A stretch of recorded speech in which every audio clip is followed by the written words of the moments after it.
Magandang lalaki at babae po sa inyo lahat. Ako po si Vic Garcia. Ako naman po yung lingkod, Avelyn Garcia. At ito ang Buhay Unleashed sa 92.3 True FM. Nandito kami para gabayan kayo tungo sa buhay na mas matagumpay, mas masaya, at mas makabuluhan. Ito ang Buhay Unleashed. Kapatid, alam mo ba kung bakit madalas mag-away ang mag-asawa? Oo nga naman. At syempre, ang masakit na katotohanan, maraming mag-asawa ay hindi alam ang sagot sa tanong na ito. At malaking problema po yan. Sir, bakit? Kasi po kung hindi mo alam yung sagot sa tanong ba't kayo nag-aaway, paano mo masusolusyonan? At isa po to sa pinakamalaking problema sa pagsasama ng mag-asawa. Hindi nila alam ang problema nila, kaya hindi nila alam ang solusyon. Kaya nga ang tanong di ba, alam mo bang may mga mag-asawang madalas mag-away? Yung iba sa dalas ng away gusto nang maghiwalay. Yung iba naghiwalay na. Yung po ang masakit. Oo. Kasi pag-isipan niyo po, may kilala ba kayong nagpakasal at sinabi nila pagdating ng araw maghihiwalay tayo? Hindi Wala. po. Ayaw po nila maghiwalay, hindi po nila pinaplano maghiwalay. Kaya po, napupunta sila doon dahil may mga problema silang hindi nila masolusyonan. At ang major reason po, hindi nila alam yung problema. Labo nun. Correct. Kaya nga may kilala ka bang mag-asawa na may problema sa pagsasama? Sige nga, mag-isip kayong mabuti. O baka ikaw mismo ay may problema sa asawa mo. So, pag tinanong po natin yan, malamang marami kayo, ay, si ganito, si ate, si kuya, si pinsan, Lahat si kaibigan. Marami po kayong mailalagay sa daliri nyo. Ang tanong, ano kaya solusyon sa problema nila? Good news, may solusyon po yan. Ang pananaw namin, wala namang mag-asawang walang problema. Wala, lahat meron. Lahat meron di ba? Ang pagkakaiba lang nung iba, nasolusyonan nila yung kanilang problema. Yung iba, hindi. Yung po main difference between yung mga pagsasamang mag-asawa na masaya at pagkasamang gusto na maghiwalay. Ang simple lang para yung may problema, yung isa, nahanapan ng solusyon ng problema, kaya maayos pa rin pagsama nila. Yung iba, hindi na nahanapan. Ayun. Sumuko na. Oo. Yung iba naghanap, yung iba sumuko. Nagsawa na. Kaya ang challenge, alin kayo dyan sa dalawa? Nagsawa na, naghahanap pa, o gusto nang sumuko, o patuloy na naghahanap. Good news for today, pag-uusapan natin, ano naman pinaka-importanting dapat malaman at gawin tungo sa magandang pagsasama.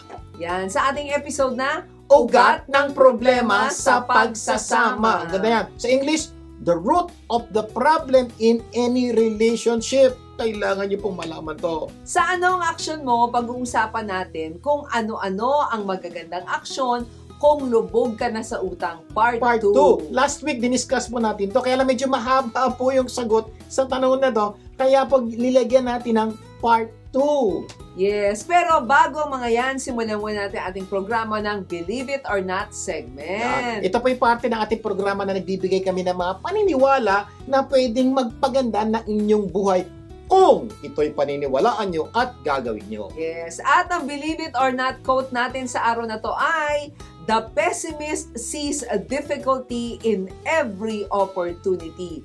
The optimist sees opportunity in every difficulty." Sabi yan ni Winston Churchill. Ang ganda po nitong paniniwalang ito. At pag ito talaga maramdaman nyo at maigawa nyo sa buhay nyo, malaki po ang magiging effect nito sa buhay nyo ngayon at buhay nyo kinabukasan. Ang ganda, no? Yung pessimist daw, nakikita niya yung problema sa lahat ng oportunidad. Yan. Pero yung optimist, nakikita niyo yung oportunidad kahit sa gitna ng problema. Eto good news. Marami tayong problema. At kung pessimist kayo, panay problema lang lalo nakikita mo. Pero pag kayo'y optimist, nakikita niyo oportunidad. Oo, oportunidad yung nakikita mo sa bawat problema. Kasi kung pessimist ka, nakapokus ka sa problema o yung hirap ng pinagdadaanan natin sa bawat sitwasyon. At dahil dito po, parang ayaw mo nang ituloy yung dapat mong gawin. Kahit may napakalaking oportunidad, ganda nito, pwede mangyari to, pwede mangyari to. Kaya lang, laking problema nito, ano gagawin ko dito, paano to, laking problema nito, wala akong solusyon dito. So, ano pa nangyayari? May oportunidad na pwede magpaganda ng buhay. Kaya lang nakikita ng pessimist, mas malaking problema ito. Ayun, nako. Dahil sa nakikitang malaking problema at challenges, tigil na natin kalokohan to. Kaya yung optimist, nakafocus sa magagandang pwedeng mangyari. 'Diba? At hindi mo gaanong iniintindi ang hirap at problema. Dahil dito, parang gusto mo nang simulan o pagpatuloy na harapin yung buhay. Ito na may optimist. Oo. Okay. Naku, ang ganda na mangyayari pag ginawa ko ito, ang ganda-ganda. May mga problema, ito, problema yan, I admit it. Pero pag napaglatpasan ko ito ito mangyayari. Kaya ano po nangyari? Yung oportunidad lumalaki. Oo. Yung problema lumiliit. At dahil lumiliit, tuloy na natin ito. Laban, gawin na natin ito. Simulan na. Now na. Yun po ang malaking pagkakaiba ng pessimist at optimist. Pag pessimist ka, kadalasan hindi mo nasusolusyonan ng problema. Siyempre. Oo, dahil hindi ka pa nagsisimula, parang talunan ka na. Yung po ang problema na. Yung problema pessimist. Palabo ito sa laki ng problema. Pero po, iiyak na po yung problema. Kahit ang ganda ng pwede mangyari, at dahil nakafocus na po doon, ayaw niya ng kumilos. Ang nakikita mo, malabo, mahirap, imposible. Diba? Pag gano'n po, talagang hindi mo sisimulan. Dahil feeling mo, papagurin ko lang ang sarili ko. Pag ginawa ko to, maganda nga yun. Pero ang laki naman ang problema dito. Huwag na lang. Pero kung optimist ka, kadalasan nasusolusyonan ng problema kung minsan sa mabilis na panahon o kahit sa matagal na panahon. Dahil kahit mahirap, tuloy lang. Dahil sa magandang pwedeng mangyari sa buhay mo, yun ang nakikita mo. Yan ang optimist naman po ganito. Ito mangyayari. May problema. So, sisimulan niya. Kung minsan, may mga pagkakataon, madaling solusyon ng problema kahit mahirap. May mga pagkakataon, wala nangyari. Pero yun ang ganda ng mangyayari ito. Tuloy! Tapos, wala pa rin nangyayari. Pero ang ganda mo. Tuloy! Sabihin, kahit hindi maganda nangyayari ngayon, tuloy lang siya dahil may nakikita siya. Patuloy niya tinitingnan yung pwedeng magandang mangyari. Kung masusolusyonan niya lang yung hindi magandang pangyayari ngayon. Mahirap, pero it's hard. But, ayun siya naman, mahirap talaga kahit. Kahit maganda yun. Kaya lang, ang hirap nito. Kaya wag na lang. Basta yung pagkakaiba ng pessimist at optimist. Kaya sana po, isip kayo mabuti. Ano ba kayo? Optimist or pessimist? Ang salita ng Diyos, ito sinabi sa Philippians 4, verse 8 to 12. Finally, ito parang ito na yon. Paalala ng, hindi po conclusion. Ito dapat ang gawin. Sabi ng Diyos. Whatever is true, noble, right, pure, lovely, admirable, if anything is excellent or praiseworthy, think about such things. Diba? Whatever you have learned or received or heard from me, yun kay Pablo, diba? Or seen in me, put it into practice, and the God of peace will be with you. Yung po, pag-isipan yung buti, Diyos na po ang nag-utos nito. Na ano man daw yung maganda, lahat mo na sinabi, maganda, yun ang isipin mo. At magkakaroon ko doon ng kapanatagan ng loob para gawin kapayapaan para gawin yung dapat mo gawin. Ano po ang tawag doon? Parang sinasabi po ng Diyos, ay lang pessimist ka. Ay hindi pala optimist ka. Dapat kahit maraming problema, pero tingnan mo to, ito mangyayari. Kahit ganito. Yung po yung pinapayo sa atin ng Diyos. Dahil yung po yung tunay na magbibigay sa atin ng lakas, ng hope magpatuloy kahit sa gitna ng problema dahil naiisip natin yung magandang mangyayari sa hinaharap. At kapag may peace ka, marami ka magagawang tama. Tama yan. Diba? Ang magandang tanong ay, pessimist ka ba or optimist? Sana po, kung tingin yung pessimist kayo, pwedeng baguhin nyo na ng konti yung pananaw sa buhay, gaya po ng payo ni Pablo sa salita ng Diyos. Kung optimist po kayo, ituloy nyo po dahil maganda po ang idudulot nito sa buhay natin. Kaya ang payo namin, maniwala ka, believe it, that the pessimist sees difficulty in every opportunity and optimist sees opportunity in every difficulty. Sana marami tayong natutunan na tunay na magpapaganda ng ating buhay. Magbabalik pa po ang Buhay Unleashed. Huwag bibitiw. Nagbabalik ang Buhay Unleashed. Ako po si Vic Garcia. At Abiling Garcia. Dadako na tayo sa ikaw, ano, action mo segment. Tandaan mo ha, you are what you do, not what you say you will do. Sa Tagalog po, hindi po pwedeng puro ngawa. Dapat may gawa dahil ikaw, tayo ay produkto ng ating ginagawa at hindi ng ating sinasabi. Sa segment na ito, hahanapan natin ng aksyon ang mga sitwasyon na nangangailangan ng solusyon. Yan. Kaya kung mayroon kayong sitwasyon na nangangailangan ng aksyon, ipadala lang po sa aming Facebook account, YouTube channel po na Buhay Unleashed o Vic and Avelin Garcia at baka sitwasyon nyo na ang susunod naming aksyonan. At ang sitwasyon natin sa araw na to ay ano-ano ang magandang aksyon kung lubog ka na sa utang mo. Part 2! Last week po pinag-usapan natin ang unang yugto o unang 3 hakbang na dapat gawin para kung may ikaw po ay nalubog na sa utang. At niribihin po natin ng konti kung sakaling hindi nyo po nakuha last time o kung nakuha nyo naman po last time, uunitin po namin para mabalikan nyo po yung pinag-usapan natin. Yes, number 1, maniwala ka na hindi ka lubog sa utang. Kapag sinabi mo kasing lubog na tayo sa utang, parang sinasabi na natin, laki ng problema, sobrang laki, di na ako makakaalis dito, wala na pong solusyon. Huwag niyo pong sasabihin yan. Hindi ka lubog sa utang. May utang ka lang, marami kang utang, pero hindi ka lubog. Sinabi nga natin last time, di ba? Kahit na pagsama-samahin mo yung utang mo, Hindi hindi ka ka malulubog. Kahit gawin piso Diba? lahat yung utang. Subukan mo, 1 milyon ang utang mo. Tapos, ilagay mo sa katawan mo ang 1 milyong piso. Hindi ka malulubog. Hindi ka pa rin lulubog. So, kung sabing lubog ka. Number 2, maniwala kang may solusyon ang problema Ang mo. ganda. Yan ang paulit-ulit Oo. ulit po namin sinasabi sa inyo sa programa ito. Sana huwag niyo kakalimutan. Lahat ng problema may solusyon. Hindi mo palang alam. Pero may taong may alam. O may Diyos na may alam. Kailangan mo lang itanong. Malalaman mo na. Yes. Number 3, kapag naniwala ka, maghanap ka na ngayon ng solusyon. Yeah, yun ang ganda po pag naniwala kang may solusyon.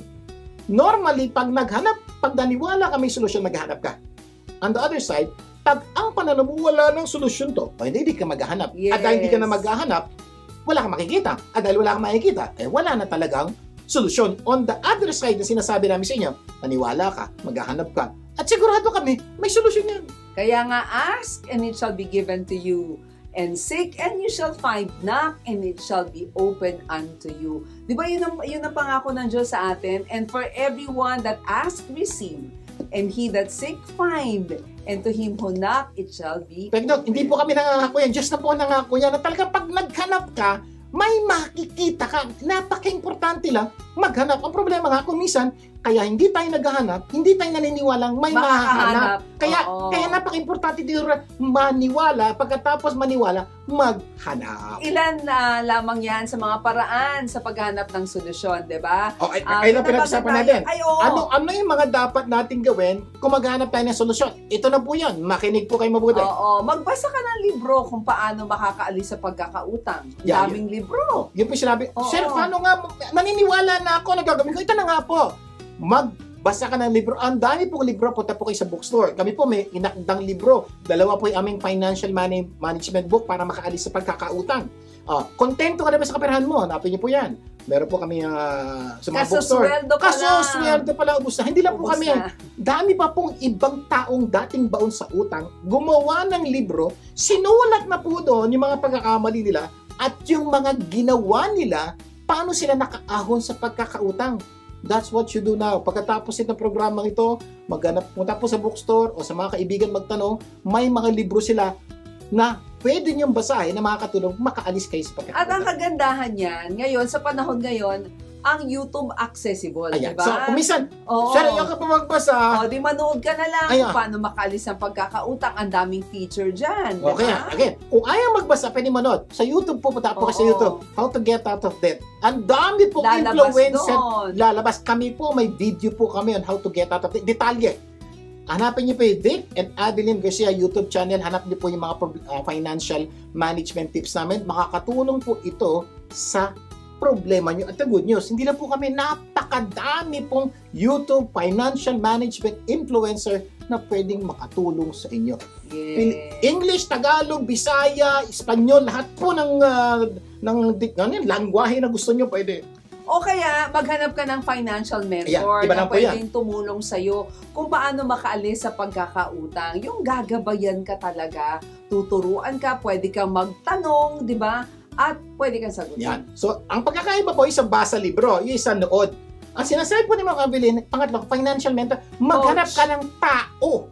Tao talaga na pwede mong puntahan. Makabili ng problema ko, nagagawin ko dito. Tulungan mo ako dito.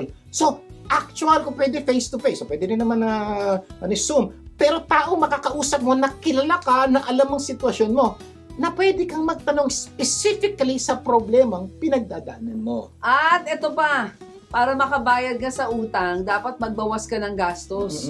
Di ba? Natapos mo nang magbasa, nanood, nagpa-coach. Apply mo na. Mag-apply ka na. Siguro gawin mo, magbawas ka ng gastos. Ang isang mabisang paraan sa pagbabawas ng gastos ay i-downgrade mo ang lifestyle Ayan. mo. Kung gusto mo makabayad sa pagkakautang, isang pinakaunang dapat nyo magbawas ng gastos kasi po, yung mababawas nyong gastos, pambayad nyo sa utang nyo, Yes. and every bawas gastos, dagdag pambayad sa utang, at every bayad utang, bawas utang. At unti-unti po makikita nyo, uy, munti na ang utang ko. Kahit na piso-piso, 200 piso sa buwan. Basta maunti. And the moment you see it, papasin nyo na lang, after few months, ay konti na lang. So, bawas po gastos. At ilan sa mga tips to downgrade your lifestyle ay ang mga Makinig, ito na po. Number one. Una, kung meron kang assets, no, ibenta mo yung mga ito at bayaran mo yung utang mo. Pwedeng Sample. Pwedeng bahay. O pwedeng mo ibenta o magrenta ka Sir, na lang muna. bakit bibenta ko yung bahay ko? Sabi niya, labo naman, sir, niyan. Alam niyo po, meron na po lumapit sa amin. Sir, baka na ako sa utang ito. Dami niyang utang talaga. Sabi ko, may asset ka? Wala po. May bahay ka? Opo. Pero hinuhulugan pa po. Paano yun? Ito po yung aming pinayon. Kung ibibenta may bahay mo ngayon, at babayaran mo yung utang mo, may susukli ka ba? Meron pong konti. Okay. Benta may bahay mo. Susukli daw po siya ng mga 100 to 200,000. Magkano ba utang mo? 100,000 po. O so pag naibenta may bahay mo, may 200,000 ka, mabayaran mo yung 100. Wala ka na utang. Sir, wala akong bahay. May 100,000 ka, magrenta ka muna. Yes. So ito ang ganda. Instantly, pag nagawa niya isang bagay lang ha, wala na siyang utang. Ano mangyayari? Sir, wala akong bahay. Di magrenta ka muna, mag-ipon ka uli. One day, You can buy your you can buy your own. Pero the good news of this solution, wala ka na utang. Okay ba yun? Pwede yun. Or pwede namang Kung maliklit naman ang utang, maliklit pwede ang utang. sasakyan. Ibenta mo muna, pwede ka namang mag-commute. Sa Pwede ka 50,000 utang ko, may Oo. kotse ako. Ibenta mo yung kotse, Oo. kahit tinuhulugan pa yan, baka makakuha ka ng konti, ibayad mo. balance. Wala na akong kotse, pwede ka nang mag-Uber. Ang dami naman pwede public Pwede ka mag-grab, transportation. public transport, or yung iba nga, yung isa nga nakausap natin, Angkas. lumipat ng bahay para malapit sa trabaho. Angkas. O, Okay. pag-angkas, So, pwede ang rin. punto po nito, may para, mamimili ka lang naman eh. May kotse, may bahay na baon sa utang, or walang utang, walang bahay, walang kotse. The choice is yours. O nag-accelerate yung utang mo, di ba? O baka naman meron kang Ang mamahaling problema niya lang, 5,000 pesos. baka naman cellphone mo muna. Yan. O kaya yung computer Oo. mo. Pwede mo munang ibenta at magtyaga-tyaga ka muna sa medyo downgraded na So, gadget. No? 5 to 10,000 ang utang mo. Pero meron kang cellphone o gadget na 20 to 30,000. Di ba simple solusyon yan? Benta mo, magpalit ka ng mumurahin, wala ka ng utang. Nakaka-connect ka pa rin. Sure, wala na Oo. akong iPhone. Wala. Pero wala akong utang. Mamili ka na lang. Or kung may bisyo ka, Oo. siguro naman wala muna. Alak, sigarilyo, sugal. Nako, medyo tigil muna. Kasi Siri, kailangan ko otherwise- yun pag may pera ka na, baka sige, pwede pa uli, pero kung pwede, wag na. O kung minsan, di ba, baon ka na sa utang or sinasabi mong baon ka na sa utang, no? Pero mahilig ka pa rin kumain sa labas. Mamahaling kape, mamahaling uminom ng tsaka. kape. Oo. Tigil muna. Tigil muna. Kung ginawa mo na lahat ito at kulang pa, yung pagkakataon siya, wala Oo. akong ganito, wala akong ganito, anong gagawin ko? Baka kailangan mo na maghanap ng dagdag na, Pagkakakitaan. ano po ibig Oo. sabihin? Kung minsan, sobrang laki ng problema. Kahit anong bawas ng gastos, wala pa rin. Oo. Ano dapat at gawin? siyempre, dagdag kita, pwede mong gawin. At humingi ka na ng tulong sa Diyos. At dapat nga, inuna mo pa yan, di ba? Para magabayan ka sa iyong lakbay. Tanggap po namin, mga pagkakataon po talaga, kahit ano na gawin nyo, dagdagan nyo lahat ng kita, bawasan lahat ng gastos, kulang pa rin. Do this. Nalangin po kayo.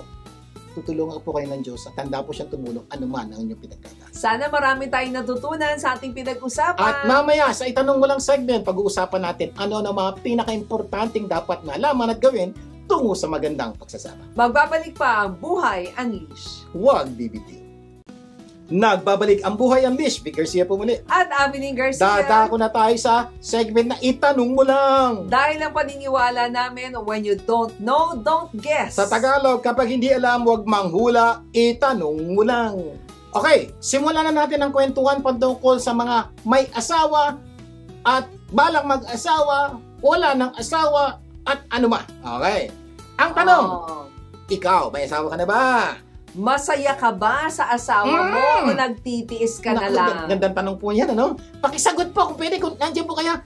Mas maganda, katabi mo yung asawa mo. Itanong mo, Honey, masaya ka ba sa akin? Mas maganda na tanong po yun eh. Kasi po, kung minsan, ikaw at sinasabi mo, ay, malungkot ako, masaya ako. Ito ang problema. Yung asawa mo ba, pinasasaya mo ba? O pinalulungkot mo ba? Yung pong napakagandang pong tanong at sana sa araw na to, masolusyonan at masagot po At natin yan. mas magandang tanong, masaya ba ang asawa mo sa'yo? Pero sa totoo lang, di ba? Halos lahat ng mag-asawa ay gusto maging masaya sa kanilang Totoo yan. pagsasama, Wala diba? akong kilala mag-asawa. Alam mo, gusto ko sa pagsasama ito, lumungkot tayo. May kilala ba? Oo, Wala. pero masakit na katotohanan, maraming mag-asawa ang hindi masaya sa kanilang buhay. Naka. Malamang ang tanong ninyo, bakit? Good news. Ang ganda pong tanong niyan. At today po, sasagutin po natin yung mga tanong na yan at sana makinig kayong mabuti at sana gamitin niyo po ito dahil tunay po ito magpapaganda ng inyong relasyon. Bakit nga ba maraming mag-asawa ang hindi masaya sa pagsasama? Ang sagot ay, Ang sagot kasi namin ay... asawa kasi sila. Kasi kung hindi sila nag-asawa, wala sana silang problema. Ay, joke po. Okay. Siguro, ang sagot namin bakit di masaya ang pagsama, maraming may asawa ang hindi kasi alam kung ano at paano pasayahin ang kanilang asawa or hindi nila alam ang tunay na problema ng kanilang pagsasama kaya hindi nila alam ang solusyon. Kaya pala ganun, maraming mag-asawa hindi masaya sa isa't isa na madalas humahantong sa hiwalayan. Na ayaw Kasi po hindi namin nila mangyari alam. yon, okay? Kaya Oo. makinig kayo mabuti. Kaya para maiwasan ang hiwalayan, dapat malaman natin kung ano ang nagpapasaya sa ating asawa. O kaya Oo. kung ano ang tunay na importanteng dapat pagtuunan natin ng pansin bilang may asawa. Kasi po pag ito nalaman natin, ay naku po, maraming problema ang may iwasan. At kung ikaw naman wala ka pang asawa, Huwag ka nang maghanap ng asawa. ano Ay, hindi, joke ba? lang. Pakinig ka na rin mabuti para kung mag-aasawa ka, Kung sana, may Oo. asakap ka. Alam mo na yung gagawin mo para hindi mapunta yung pagsasama ninyo sa hiwalayan. Okay, so hindi lang po sa may asawa to, hindi lang po sa walang asawa, maski po sa mga wala ng asawa. Ano yun? Dating may asawa na wala na, it's either namatay na o iniwanan ka na, pwede niyo pong gamitin yung experience nyo para turuan yung mga nakakabata sa problemang pwede nilang pagdaanan. Dahil Oh, who napagdaanan mo na. knows? Meron dadating na... Oo, may kilala po kami, tita namin, ng taon na, 76. 75, nakapag-asawa pa, who knows, kayo yun. Okay, game. Maraming paraan para maging happy si Mr. at Mrs. So, bibigyan namin kayo ng ilang suggestions. So, simulan natin ang ating usapan ng isang Tanong! tanong. Okay, Mister, Oh. mga lalaki, kailan po muna sasagot, ano? Okay, may asawa o walang asawa kasama po sa ating pinag-usapan. Okay, eto po yung tanong, pakisagot, pero yung sagot niya huwag mo nang sasabihin sa otak isip lang, sa lang. otak, Oo. sa isip lang. Okay, what do you think is the greatest need of a wife? Sa Tagalog, Oy, ano sa palagay ninyo? Mr. Mag-isip-isip ha. Ano ba ang pinakamatinding pangangailangan ng misis mo? Mister, sige, isip ng mabuti. Kung katabi mo sa misis, mas maganda po ito. Pakisabi sa asawa mo yung sagot. Sige, Mister, anong pinakamatinding pangailangan ni misis? Mister, isip. Pakisabi sa asawa. Oh, Sige po. so pwede mo Hintayin sabihin po yung namin kayo. answer. Oo. Oo. Hindi po namin tutuloy ito. Hanggang yung sasabihin niyo muna. O yan, nasabi na. Okay, game. O, sa mga misis naman, Misis naman. oo, tayong mga babae, wala pang asawa o kinakasama. Ang tanong, what do you think is the greatest need of a husband or your husband? Okay, again, kung katabi mo si misis, o si mister, Mister. pakisabi kay mister yung sagot. Yan. Okay na, so okay na. Punta tayo sa question number 2. Mga mister uli, mister.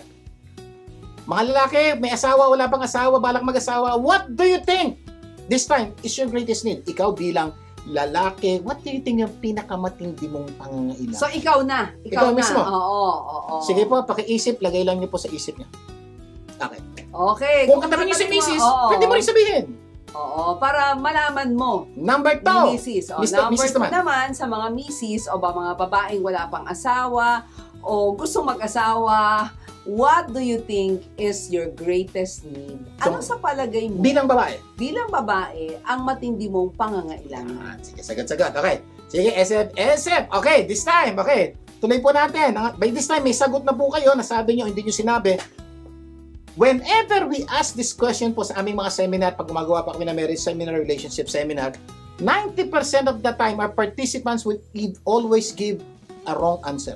90, kadalasan po, mali ang sagot. Okay? At ang usual answers na natatanggap namin sa mga seminar participants namin ay ito. ito. Makinig. Okay. Sabi nila, the greatest need of a wife daw ay security. Ang kumisa naman ang sagot, care. Or money. Ayan.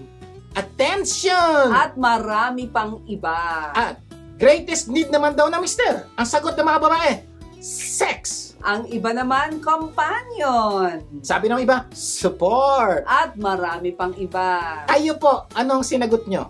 Pareho ba kayo sa mga sinagot ng mga participant namin? Okay.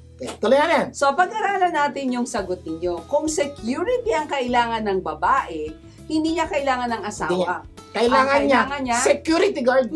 Ganon. Security, ba't kukuha ng asawa, security guard? Pero kung pera ang kailangan ng babae, hindi niya kailangan ng asawa. Ang kailangan niya... Sugar daddy, para abutan ka ng pera. Akala ko bangko. Hindi, tao yun, hindi tao. Sugar daddy. Oo. On the other hand, kung sex ang kailangan ng lalaki, hindi niya kailangan ng asawa. Ang kailangan niya daw prostitute. Kaya kamisan yun ang nangyayari, no? At kung care naman ang kailangan ng lalaki, hindi niya kailangan ng asawa. Ang kailangan niya caregiver. Siguro, by this time, tatawa-tawa kayo. Sir, totoo ba yan? Malamang nalilito na kayo. Ano ba talaga, sir? Parang pinaglalaraan nyo itong mga sagot. Hindi pa rin pinaglalaraan. Totoo po to. Sa aming pag-aaral po at sa mga aming nakikita, hindi po yun ang tamang sagot na kailangan yung malaman sa araw na to. Ang pangangailangan ng asawa at babae, lalaki o babae, kailangan maunawaan nyo. Oo, ano yun? Sasabihin po namin next year pag nanood tayo ano ba? Sagutin na po namin. Pero, bago namin sagutin ang tanong na yan, alam nyo ba ang dalawa sa pinakamalaking problema bakit maraming pagsasama ay nauwi sa hiwalayan? Ito daw po, number 1. Hindi alam ni Mr. ang pangangailangan ni Mrs. At hindi alam ni Mrs. ang pangangailangan ni Mr. Paano mo pupunaan ang isang pangangailangan na hindi mo alam? Yun po ang napakalaking problema. Number 2 problem. Hindi alam ni Mrs. ang kanyang pangangailangan siya mismo. Siya mismo. At hindi rin alam ni Mr. ang kanyang pangangailangan. Paano mo nalaman na punuan ang pangangailangan mo, hindi mo nga alam yung pangangailangan mo? Problema. Totoo po, ito po yung dalawang bagay na kailangan nyo maintindihan. At dahil dito, maraming mag-asawang nagmamahalan, na uuwi sa hiwalayan. According to studies po, at pag-aaral na maraming marriage counselor at relationship expert po, the greatest need of a wife is love. And the greatest need of a husband is not what you thought, it's respect. Ibig sabihin po, Mr., kapag minahal mo si Mrs., sasaya si Mrs. Mrs., kapag nirespeto mo si Mr., sasaya si Mr. Yes, at kapag nangyari ito, happy si Mrs., happy si Mr. At sana, they live happily ever after. Yeah. Malamang may iba sa inyo hindi naniniwala sa mga pinagsasabi po namin that the greatest need of a Mrs. is love and the greatest need of a Mr. is respect. Kung hindi kayo naniniwala, bibigyan po namin kayo ng maraming example na tunay magpapaliwanag sa inyo na ito ang tunay na problema. Pero hindi pa ngayon. Mamaya pa po. Yes, sa aming pagbabalik, itutuloy natin ang ating kwentuhan. Magbabalik pa po ang Buhay Unleashed. Huwag bibitiw. Nagbabalik ang Buhay Unleashed. Vic Garcia pumalit. At Abilene Garcia, patuloy tayo sa ating Itanong Mo Lang segment. Sa ating topic na ano-ano mga pinaka-importanting dapat malaman at gawin tubo sa magandang pagsasama. Sa ating episode na Ugat ng Problema sa Pagsasama. At diniscuss na po natin ito yung dalawang biggest problem in marriage na sana huwag niyong kakalimutan. Ano yung dalawa? Number 1. Hindi alam ni Mrs. ang needs ni Mr. Hindi alam ni Mr. ang needs ni Mrs. So yun po una. Ang solusyon, simple lang, Mrs. alamin nyo ang needs ni Mr. At Mr. alamin nyo ang needs ni Mrs. Yes. And the greatest need ni Mrs. nga ay ulitin po namin, love. And the greatest need ni Mr. is respect. Okay, ano-ano dapat gawin para maging happy si Mr. at happy din si Mrs. para maging happy. Yeah. So ito na po. So dahil ang pangangailangan po ni Mrs. ay love. dapat po mga mister, ang gagawin nyo, gagawa kayo ng mga bagay na mararamdaman ni Mrs. na love mo siya.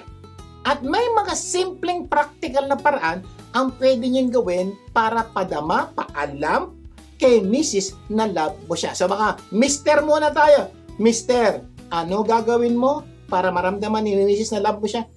Number 1, say, text, write, I love you as often as possible.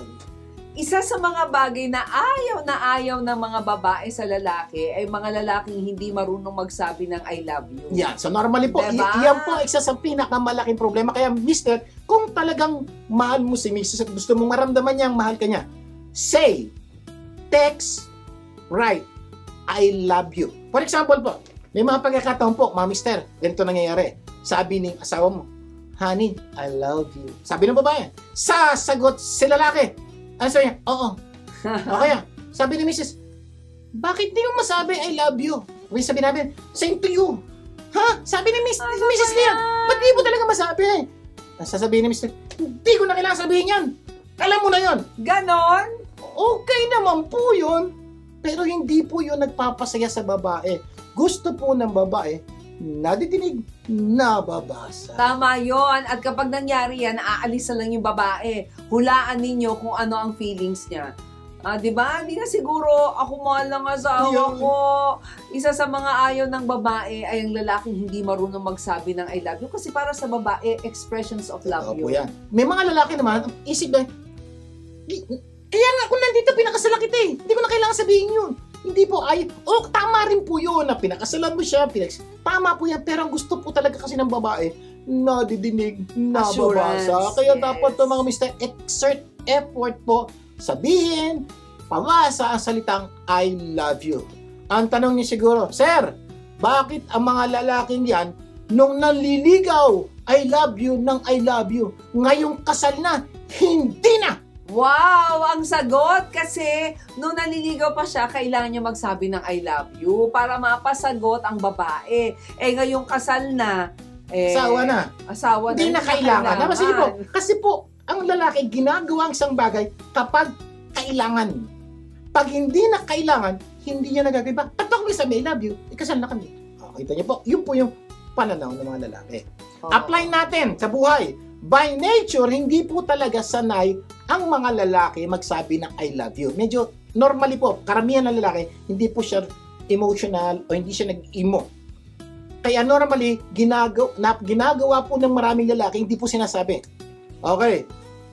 Ang ginagawa po natin, dapat lagay natin sa isip, kailangan ni babae, kailangan ni babae ito. So ako po, hindi po ako mahilig.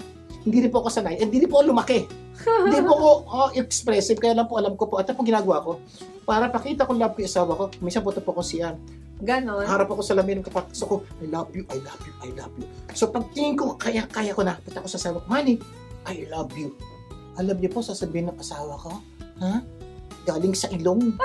Hindi daw galing sa puso. Kasi ang gusto ng babae, galing sa puso. Pero alam niyo po, even sinasabi po ng babae yun, at the back of their mind, they know you're exerting effort para masabi mo yung nasa puso at isip. Alam niyo, nakakatawa ha? Kasi nung time na yon, parang feeling ko, galing nga sa ilong, di ba? Hindi galing sa puso. Oo, pero ang ganda yung effort di ba? Pero that was before. Kasi throughout our marriage, na nakita ko na talaga natuto na siyang magsabi ng I love you mula sa puso. At hindi parang, mula sa puso. diba? Oo, tuloy-tuloy na. It's actually very, very smooth. And what happened during that is, after that, the rest is history. Yeah, natuto po ako. Ngayon po, I tell my wife at least 3 times a day na mahal ko siya.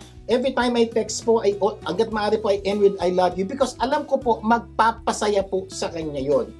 Kaya mga lalaki, start texting saying I love you as often as you can. O kaya mga kalalakihan na kailangan maintindihan ninyo na one of the greatest needs sa mga babae ay marinig at mabasa na mahal. Kaya po may mga babae po talaga enjoy na enjoy sa love story, love notes, love letter, ng mga panahon gusto po ng babae yun. Kaya po kung kaya nyo po magagawa, dagdagan nyo po ng sulat, makatulong po yan sa inyong pagsasama. Okay. Mister naman! Ay, teka muna, Mister ha, pagkatapos mong manood ng programa ito, pakitext mo si Mrs. na I love Sabi you. mo, I love you. Oo. Nako, promise, baka magte-text back yung asawa mo. Ano? Sabi niya, who are you? Ano ba? Kasi feeling ng lalaki, ng babae, hindi ko to asawa. Matagal na niya hindi nababasa. So, pag nagsabi yung asawa mo, who are you? Text back mo. Sabi mo, wrong send, Ano not for you. Ano, joke lang po. But, do something. Kasi po, hindi po magbabago yung relasyon kung hindi niyo po sisimula magbago. Nako kapatid, sa totoo lang, maraming babae ngayon ang hindi na naririnig ang I love you mula sa kanilang mister. Ay, mga mister, say, text, and write, I love you as often as you can. Yan, mga misis, makinig kayo mabuti ha. Para maging ma-happy naman si mister, ito number 1, don't nag your husband. Alam nyo ba why a husband hates nagging? Kasi nagging is a sign of disrespect. Alam nyo ba why? Bakit ba nagagalit yung asawa kapag ka nagnanag? Because nasabi nyo na, uulitin nyo pa, ano sa tingin nyo sa amin, bingi o hindi marunong umintindi? Sabi pa nga ng isa naming participant, sir, yung asawa ko, ang kulit-kulit pa, ulit-ulit. Sinabi niya na, ulitin pa niya, kaya sir, lalong hindi ko ginagawa. Hindi naman daw kasi ginagawa, kaya inuulit Kaya ako nga hindi ginagawa kasi paulit-ulit. Yung po yung pananaw po ng mga lalaki. Kaya po, Mrs., kung nasabi nyo ng minsan, huwag nyo nang ulitin. Sir, hindi ginagawa. Panalangin nyo na lang. But don't nag your husband because dyan po, naiinis ang mga kalalaki. Kasi nagging means constantly harassing someone to do something. Huwag natin gawin yun sa ating asawa. Sabihin nyo po minsan, so baby, pangalawa, pagkatapos ang wala na, panalangin nyo na, hintayin nyo po kasi po minsan, gagawin naman ni Mr. po yun sa kanyang panahon, hindi po sa panahon nyo. Oo, kaya nga, di ba, husbands cannot stand nagging. Iiwanan na lang ng mga lalaki ang babaeng ganyan. Kaya kung mahal nyo at nire-respeto ang asawa niyo, wag nang paulit-ulit. Paminsan-minsan na lang. Kaya po, ingat, misis, kahit sabihin, hindi, tanggap ka ng nagger ako. Apo, tanggap ka ng nagger. Isang araw, iiwanan ka. Kaya once is enough, 2 is too much. So po, mamaya itutuloy pa po natin ang kwentuhan patungkol sa mga magpapasaya kay Mr. at nagpapasaya kay Mrs. Pero bago tayo mag-break, magbibigay daan muna tayo sa usapang CPA at mga tanong patungkol sa accounting. Tunghayan natin ang segment po ni Lorna Caballero Lacsa, ang president po ng Caballero Lacsa & Companies CPA. Lorna! Magandang lalaki sa iyo, Sir Vic. Magandang babae naman sa inyo, Ma'am Abeline. Buhay CPA. Musta na ang mga negosyo? Ito ba ay in good shape pa rin? Para mabawasan po ang financial management scares natin, it is essential to make auditing a regular practice because audit serves as the ghost hunters of accounting, uncovering hidden issues and ensuring that your financial data remains transparent and trustworthy. So, dapat makadevelop kayo ng comprehensive audit strategy that includes regular, internal, and external audits. Utilize auditing tools and softwares to identify discrepancies and anomalies. Siyempre, dapat regularly review your audit processes to adapt evolving risks and challenges.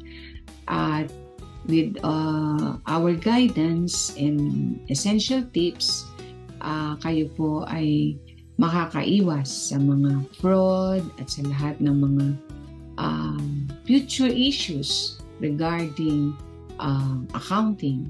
Sa susunod na Sabado ay bibigyan po namin kayo ng iba't ibang tips dahil malapit na po ang ating audit season or tax season, kung ano man ang tawag ninyo dyan. Darating na po ang pagpa-file ng annual income tax return.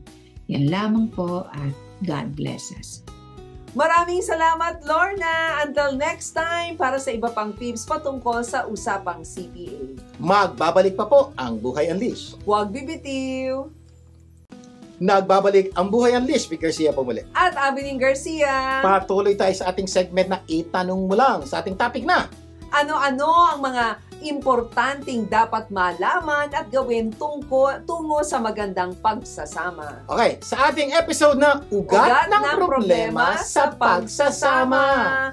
Ayan, review lang tayo. Kanina napag-usapan natin yung dalawang problema in marriage, no? Una, hindi alam ni Mrs. ang pangangailangan ni Mr. Pangalawa, hindi alam ni Mr. ang pangangailangan ni Mrs. Solusyon, Mrs. alamin mo ang pangangailangan ni Mr. at Mr. alamin mo ang pangangailangan ni Mrs. At ano yun? And the greatest need ni Mrs. ay love at ang pinakabatinging pangangailangan ni Mr. ay respect. Paniwalaan niyo po yan. Alam niyo po, as marriage counselors po, napatunayan na po namin ito. Pag ito po, ginawa natin, umaayos po ang pagsasama ng mag-asawa. Kaya para maging happy si Mrs., number 1, say, text, write, I love you as often as possible. Isa sa mga bagay po na ayaw talaga ng mga babae, mga lalaki hindi nagsasabi na, I love you. Kaya para maging happy, Si Mr. si Mrs. magsabi ng I love you. Mm. Okay, para naman sa pangalawa, itong happy, para maging masaya si Mr. Mrs., don't nag your husband. Diba? Alam niyo po ba, bakit ayaw ng mga lalaki ng nagging? Because nagging is a sign of disrespect. Mga misis, lagyan niyo po sa isip niyo. Every time nagnanag kayo, dinidisrespect niyo ang asawa niyo. Pag inisip niyo yan, malamang di na kayo magnag. Kaya para maging happy si Mrs., number 2 Ito na. Number 2 na. Mga mister, makinig. Tip number 2, para umayos sa inyong pagsasama at maramdaman ni Mrs. na love mo siya. Okay, please be careful with her heart. Kantahan niyo po siya araw-araw. Ano? Please be careful with my heart. Ganon. Alam niyo po bang yun ang theme song ng karamihan ng babae? Ingatan niyo na may puso ko. Kasi po ang puso ng mga babae, kanyan, delicate yan. At hindi niyo pwedeng basta-basta tratuhin ng pangit yan. Pag trinato niyo ng pangit yan, itigas yan. Delicate. Ayaw ng mga babae, yung mga lalaking masakit magsalita. Malalaki, ayaw ni Mrs. yung masakit magsalita, Harsh, matalim diba? magsalita, yung bang di mo Oo. inintindi niya kanyang damdamin. Gigil na gigil po sila ng babae. Halimbawa, di ba nagluto si Mrs. Tanong ni Mrs., honey, masarap ba? Yan! Sagot ni Sumagot lalaki. ng lalaki, maalat. Nako, sasama ng loob ni Mrs. niyan. Ayaw kasi ng babae ng teretsa na masakit, maalat, di masarap. Tandaan niyo po, every time you do that to your wife, aakalain ng misis mong hindi mo na siya mahal. Kahit naman totoo. Kahit totoo. Oo. Sir, paano yun kung talagang maalat? May paraan po yan. Ang pwede niyo po sabihin, alam mo, honey, thank you dahil pinagluto mo ako. Thank you. Okay? Kaya lang sa susunod, bawasan mo na ng konting asin. Pero Oo. thank you. So, nasabi mo yung totoo, pero inalagaan mo yun. Binigyan mo ng cushion yung puso na hindi sasama loob dahil nag-thank you ka muna. Sensitive po kasi mga babae. Kailangan maunawaan nyo, may tamang pagsasabi ng katotohanan sa babae. Ayaw niya ng diretso. Oo. So, pwede mo sabing mas salamat, pero bawasan na lang natin ng konting asin, diba? O, isa namin natutunan yung mga yan, ha? May mga libro talaga about marriage. At isa sa libro na nabasa namin ay Women Are Always Right and Men Are Never Wrong by James Kaya po, O'Connor. kung gusto niyo pong lalo maunawaan itong pinag-uusapan at dinidiscusahan namin, basa kayo ng mga libro na magpapatunay po sa inyo ng pangangailangan ng babae love at pangailangan ng lalaki ay respect. Doon po sa libro na banggit ni Ma'am Abilene, sinabi po doon, ulitin ko po yung title ng libro para maintindihan nyo, ha? Women are always right. Sa Tagalog, Ang babae ay laging tama, and men are never wrong. ang lalaki ay hindi nagkakamali. Ibig sabihin, paragi silang parehong tama. Ang problema, paano maparadamay pag-ibig at respeto pag gano'n na sitwasyon? Good news po. Sa librong yun, kung kayo po mahanap po tayo po sa Kindle o ano pa, e-books, papaliwanag po. This is the way you love your husband. Kahit tingin mo tama ka. Oo. To respect your husband or to love your wife. Totoo po, napakadaming magagandang tips. At hopefully po, sa mga susunod natin pagkasama, mabigyan pa namin kayo ng ibang tips po na tunay na magpapaganda ng inyong relasyon. Another book is one entitled Men Are From Mars and Women Are From Venus by John Gray. Dumating na ba kayo sa punto ng buhay niyo na feeling niyo yung asawa niyo ay taga-ibang planeta kasi ang hirap intindihin? Nangyari na yan, di ba? Malamang. Ay. Kaya kapag nabasa mo yung mga librong yan, you will have a realization. Kaya pala ganon. Kasi parang nasa ibang planeta. Alien ang asawa niyo! Iba kasi talaga, ibang-iba talaga ang make-up ng babae at ng lalaki. One time po, nagluto yung asawa ko. At sinabi niya sa akin, honey, ipagluluto kita ng Bake Mac. Alam niyo po yung Bake Mac, di ba? Ito po, nagpakahirap po yung asawa ko. Tingnan, Bake Mac. Pinakain po niya sa akin ng Bake Mac. Ang sabi ko sa asawa ko, honey, sigurado ka ba, Big Mac ito? Sabi ng asawa ko, oo! Honey, parang sopas. Ano ba? Kasi po yung Big Mac niya may sabaw, kasi po yung gatas hindi po na, ay nako, galit na galit po yung asawa ko, maling-mali po ko sinabi ko. Dapat po sinabi ko, honey, thank you sa Big Mac. Ang sarap naman talaga. Nasobrahan lang ng sabaw, pero ang sarap. Oh. Diba? At least na-cushion niyo po. Inalagaan niyo yung puso ng asawa niyo. Alam niyo po, madalas tayo mga lalaki, nakikita lang natin yung negative. Di natin nakikita yung hirap ng ating asawa sa kanilang ginagawa. Kaya mga mister, please be careful with her heart. Alagaan niyo po yung puso ng ating mga asawa. Oo, kaya wag naman diretsahan, di ba? Pwedeng paligoy-ligoy ng konti, Oo. sapuhin mo ng konti. Pero pwede yung masabi, yung talaga naramdaman mo, pero wag pong diretsahan. Honey, maganda ba yung damit ko? Oo. Siguro mas maganda, mas Ganda bagay siya, ito. mas bagay ito. Yeah. So, Oo, hindi siya diba? pangit. Huwag mo nga, ang pong gagawin niya.